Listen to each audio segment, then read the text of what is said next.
how to change UI transparency in Horatel 1. In this video, I'm going to show you how you can customize it.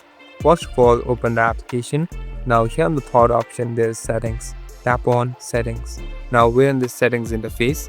Here, you'll be able to see UI transparency and there's a slider too. So you can adjust the slider however you want.